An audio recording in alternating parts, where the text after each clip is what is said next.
I keep my goals to myself, cause whenever I share with folks, they get a look upon their face and their memory floats to a time where their goals and the stars. What's good? We're going to get into NXT from August the 4th, 2026. This was a very good show. I thoroughly enjoyed it, and we'll talk about it. I like what they're doing with Cruz Montana, a.k.a. Mike Santana. I like what they're doing with him. I like what they're doing with Grayson Waller and Tony D'Angelo. So, I like it there. I like what they're doing in the women's division as well. We'll talk about that. So, overall, the show was actually quite enjoyable, quite solid. Because I was thinking we were going to get a couple of heel turns on this show, but it didn't happen. I was thinking that maybe Tavion Heights was going to turn heel on Miles Bourne, but that didn't happen. And I was also thinking that maybe Thea Hale was going to turn heel on Jada Parker, but that didn't happen. So I actually like that. Good stuff there. Before we get into the review, we send our thoughts, prayers, and condolences to the late, great Dory Funk Jr. He will be missed. He lived and breathed pro wrestling. Rest in peace, rest in paradise, rest in power. Let's get into the show. So we kick the show off with the first match of the night. Thea Hale and Jada Parker, they defeat Nikita Lyons and Karma Petrovich. The match was actually pretty okay. Thea Hale got the win, which is fine. The match didn't last too long. It was over with in about 10 to 12 minutes, which is fine. I'm shocked that we didn't see a heel turn from Thea Hale, although that's something that they could be planning in the future, but I doubt it. I actually do like this, and I'm interested in seeing where this goes for both women. I'm a fan of Jada and Thea, so there's that. This thing isn't over by a long shot. So Natty and company, they attacked Jada Parker and Thea Hale, but the babyfaces were able to fight off the heels. So that's fine there. I actually do like that. Very good stuff. And again, the NXT women's division is great, and they continue to do very well in that division as a whole.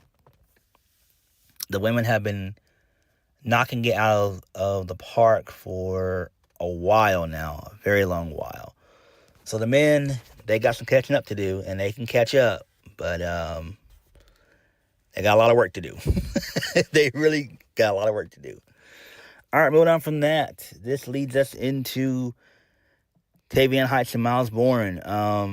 Tavion's trying to talk to Miles Bourne. Miles Bourne is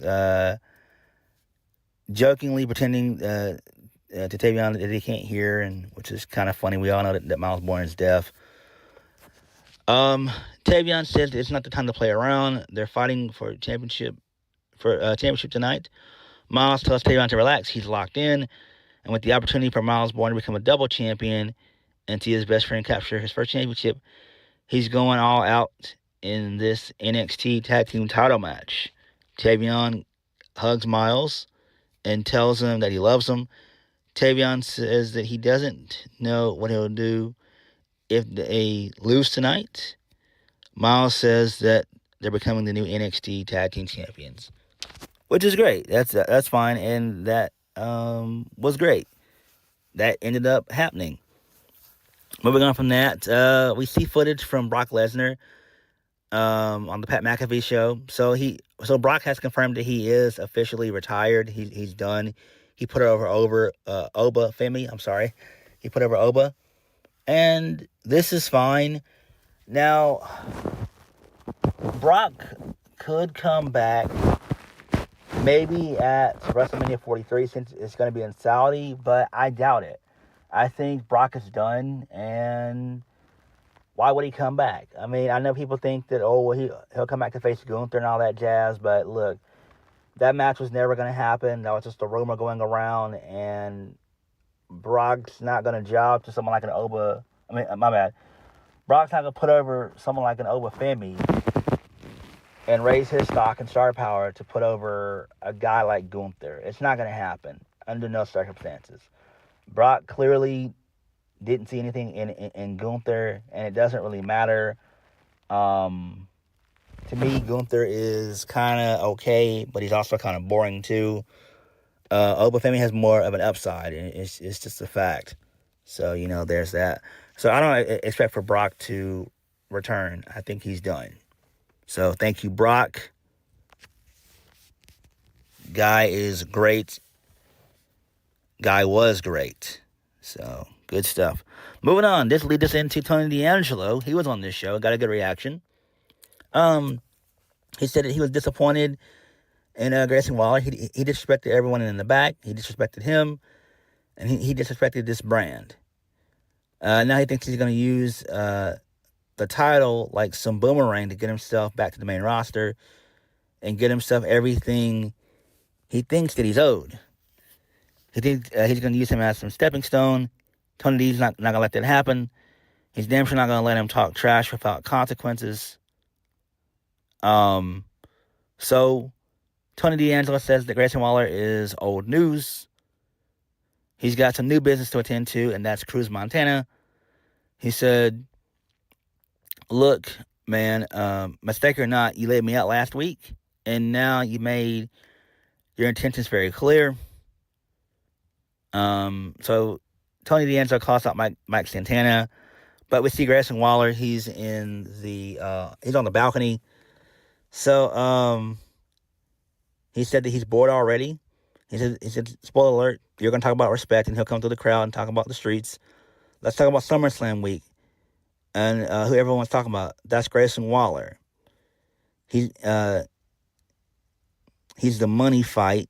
So you and the title go through me. I like that. So Tony D'Angelo said, why don't you come off the mezzanine? Come off the balcony. So we can talk man to man. He knows that he won't because Grayson Waller's a bitch. He said, don't get your panties in the wad about you being upset about your own career. He's going to tell everybody a quick history lesson. He said that him and Grayson used to be pals back in the NXT 2.0 days, War Games, every member. He said he went through all the guys on that team at the time. Braun Breaker champion, Carmelo Hayes champion, Trick Williams wasn't in the match champion, and Tony D'Angelo current champion. Grayson Waller, nothing. He said, at least be honest with yourself. You came back to NXT to make yourself relevant again. Win his title, but unfortunately for you, he's the champion. So they continue to kind of bicker back and forth. He says, you want to talk about relevancy? Last week, more people are talking about the NXT main roster than ever. That's because of Grayson Waller, and you're welcome. You've had a week and you've done nothing. He said he knows that you lost your family, but he didn't know you lost your balls too. But at least you came out here and you want to have some energy and have some fire. Unlike that soft roster backstage that ran to their phones, you got a bunch of guys backstage tweeting 120 characters. So, Cruz Montana, aka Mike Santana, shows up. He puts over NXT and everything else. He says that he told Grayson Waller that last week he ran out some cages, and he's going to publicly give him his props for it.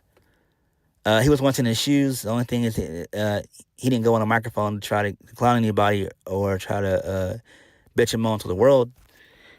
Mike Santana said that he put in work. He proved that week in and week out, month in, month out. He said that he's the man that he says he is. He says you got a chip on your shoulder because your nice and comfortable life isn't as nice as you like it. He had the chip on his shoulder because he's got no other option.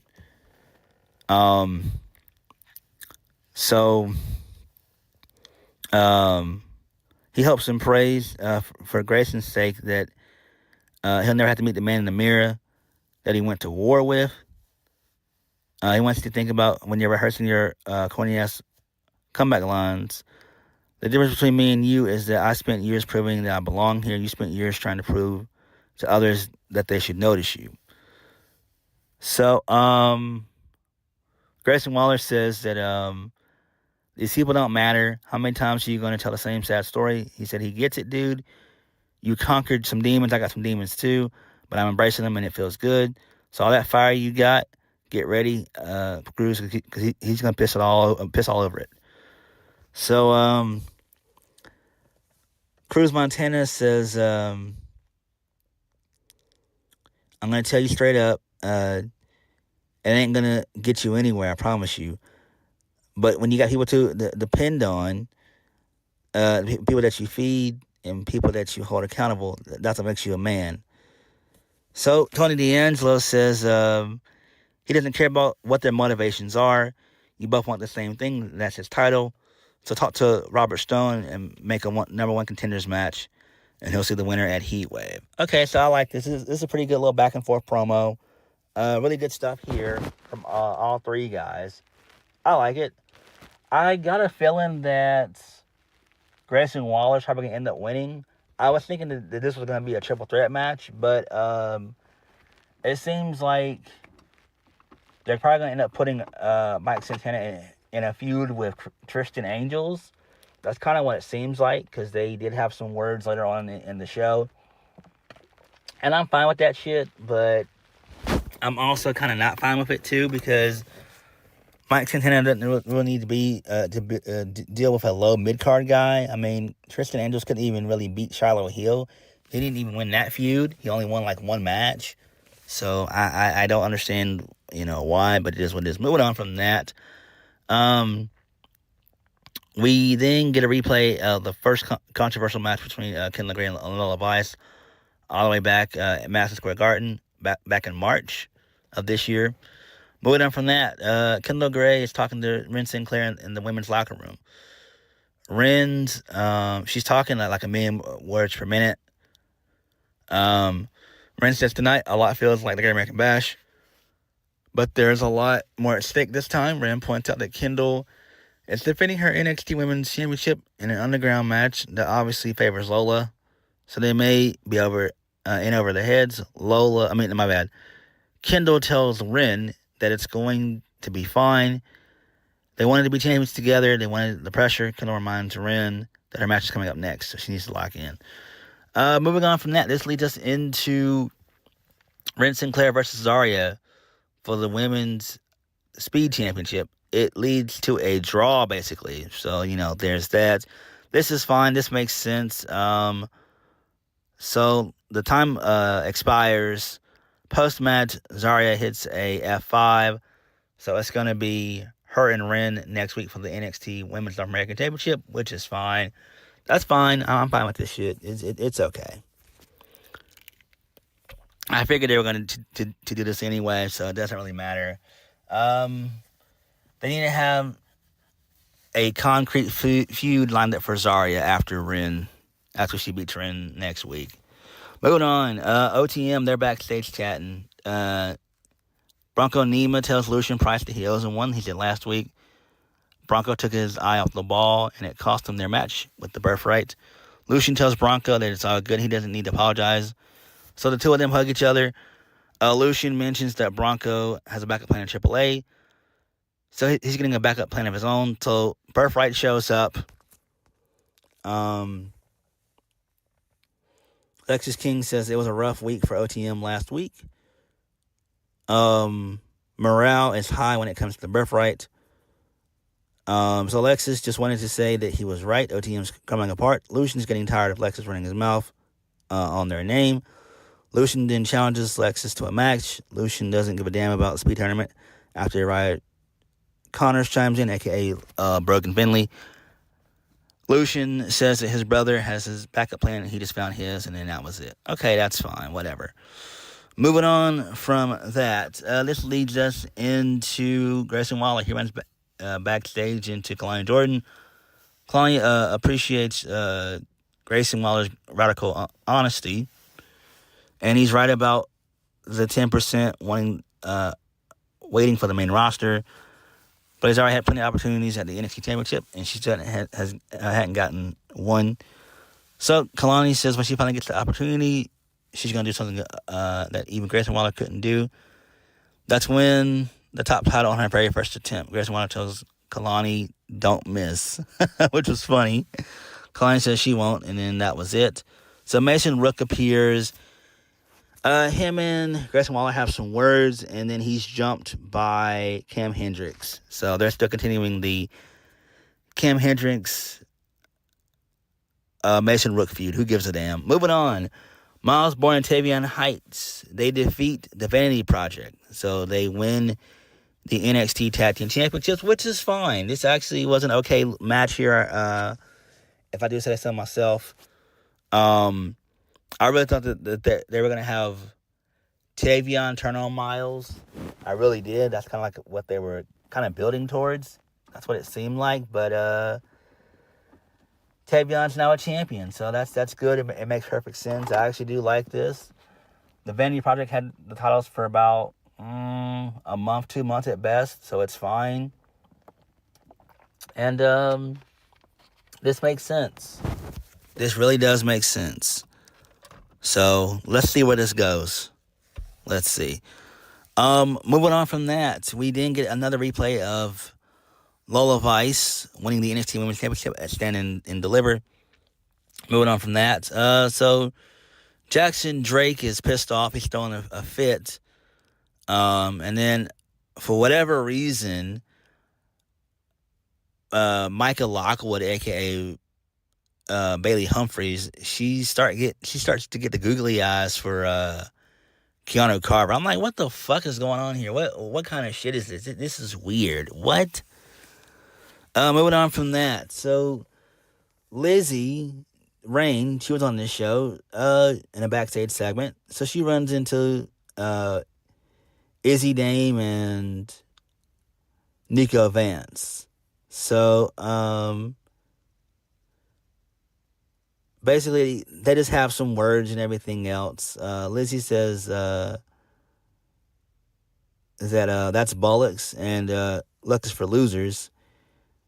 And Izzy lost to the Iron of the Metal. I mean, my bad. The Maiden of Metal. I'm sorry.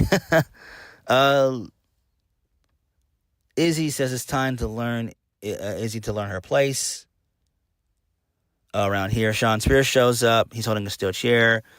So it's going to be a mixed tag team match. Sean Spears and Lizzie Rain versus Izzy Dame and Nika Vance. I don't give a fuck about this. Fuck this shit. Moving on. Who cares? This leads us into Keanu Carver. He defeated EK Prosper. He ended up winning basically a small package, which was insane. This was insane. Basically, Prosper is a wild guy. He reminds me of like a Kevin Knight, basically. Both very good guys. Both solid in-ring guys. That's kind of who he reminds me of, basically. There's one point in the match where they're fighting on the outside, and Keanu almost hit Booker T and everything else. And Keanu apologized to Booker, which was hilarious. And then EK Prosper ended up dapping up Booker T and ended up doing a double foot stomp to the back of Keanu Carver. That was pretty funny. And Booker T is always hilarious as fuck on commentary. So good stuff there. Moving on from that, this leads us into Dark State. They were on this show. So the other guys of Dark State were trying to get Dion Lennox. They wanted to know if he was all right and everything else. And so Lennox continues to get pissed off about how he hadn't taken out Saquan Shugars and all that jazz. It doesn't really matter, so who cares? I don't care about this shit at all either. Who gives a damn?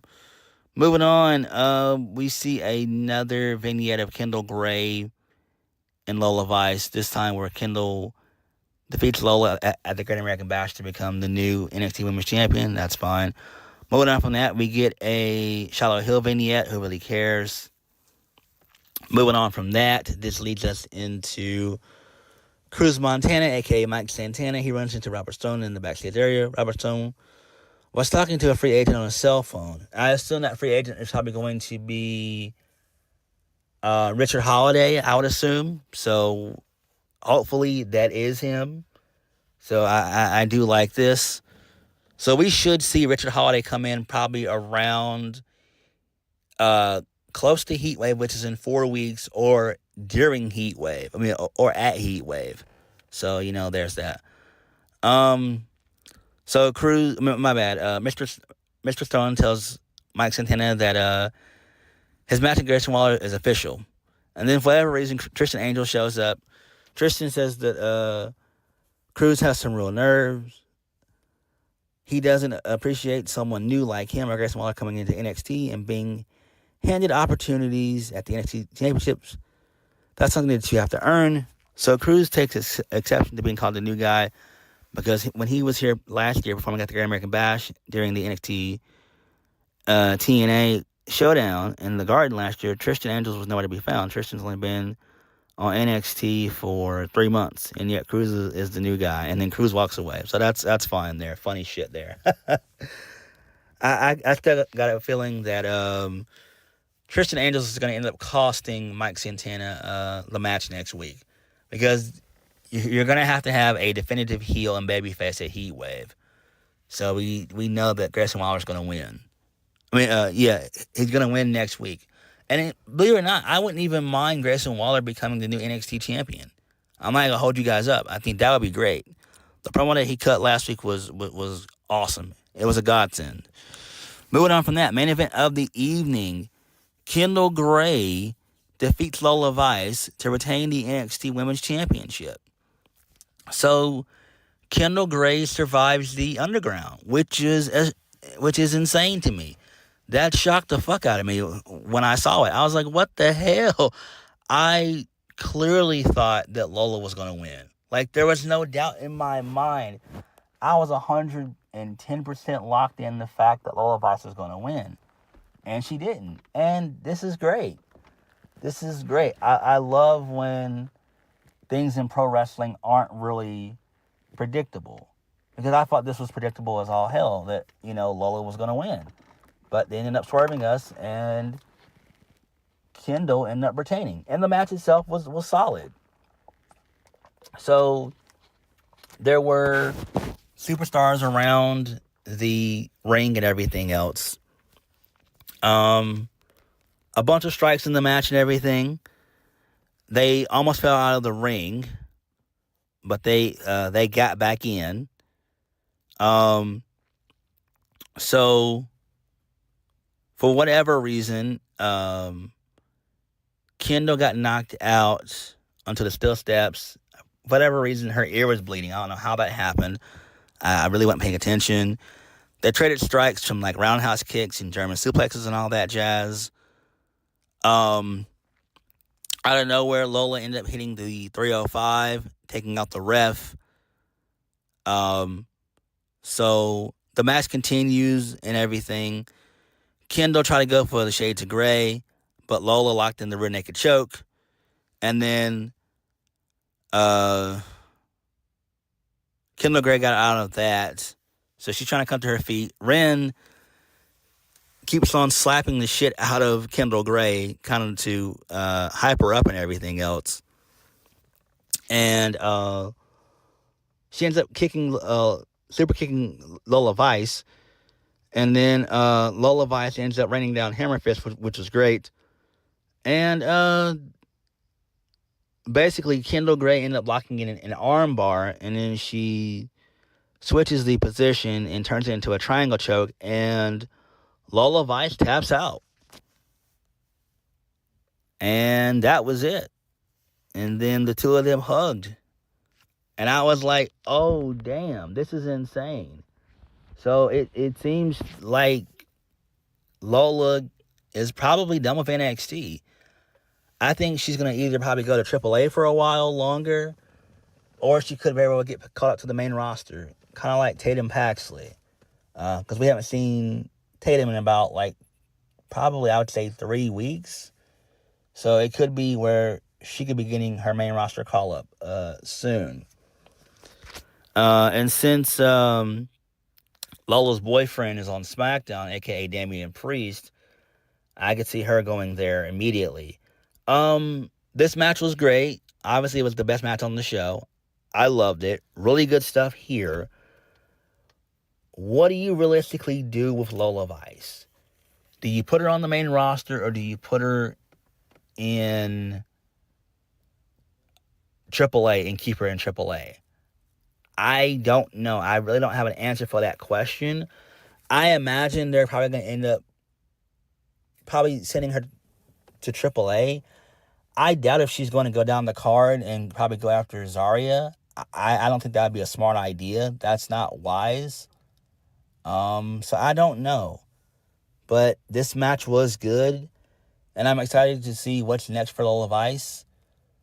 Who's the next challenger for Kendal Grey? I don't know. Because who's kind of basically on her level? So I don't know. We have to wait and see. But this was a pretty good episode of NXT. The women continue to dominate. I like what they're doing with Grayson Waller and Cruz Santana. I like that. So good stuff there. Miles Bourne and Taven Heights becoming the new tag team champions of NXT is fine. That's good stuff there too. So NXT this week was very good. It was pretty solid. So yeah. But what did you guys think? Let me know. Like, comment, subscribe. Peace.